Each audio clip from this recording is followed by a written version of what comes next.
Hey folks, this is Rob with Filo Blade Works here. Just want to take a minute to talk with you guys about aluminum trainers, which is another thing that we do here at Filo Blade Works. With me being a practitioner of Kali, I like to use training equipment that closely resembles tools that I'll be using out in the field should I need to deploy a live blade.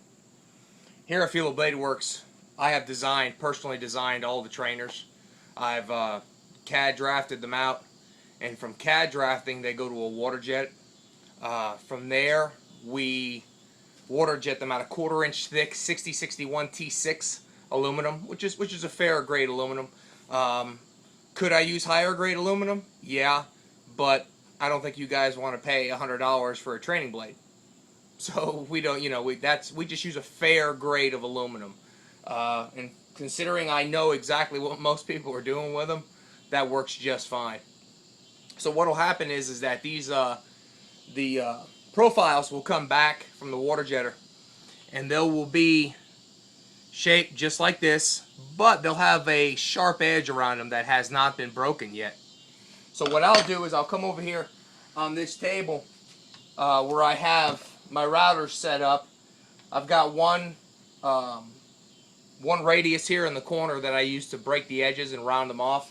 And then I got another 45-degree chamfer that I use to put a false edge on them.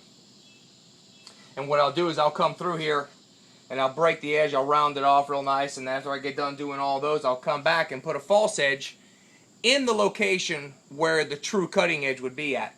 In most cases like this A1, this Alpha, it's going to be pretty obvious. Double-edged blade, you got edge running up both sides. But it's not always that obvious.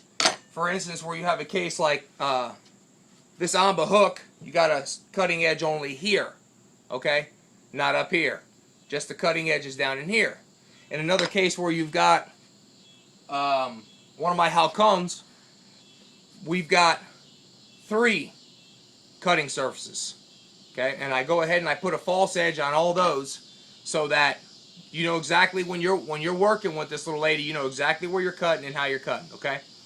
So after that process is done, what we'll do is we'll come back and just do some cleanup on the edges, and then all the pieces will go in and they'll get sandblasted. Now, we also do a tumbled finish. The tumbled finish we do not offer on the longer blades, like this Sulu. Too long. My tumblers are not that big. Hopefully in the future I'll be able to get a bigger tumbler and be able to tumble all these. But we also offer some of the trainers in a tumbler. Also, the talons.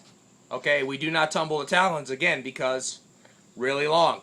But I do put a nice sandblasted finish with a coat of wax on it to keep it from getting stained. So these are just a couple of the many trainers that we make. We have all these on filobladeworks.com. So if you guys got any more questions about some of the trainers that we make, or you may even want me to make you a custom trainer of a live blade that you have, feel free to contact us at filobladeworks.com, or you can email me at rob@filobladeworks.com.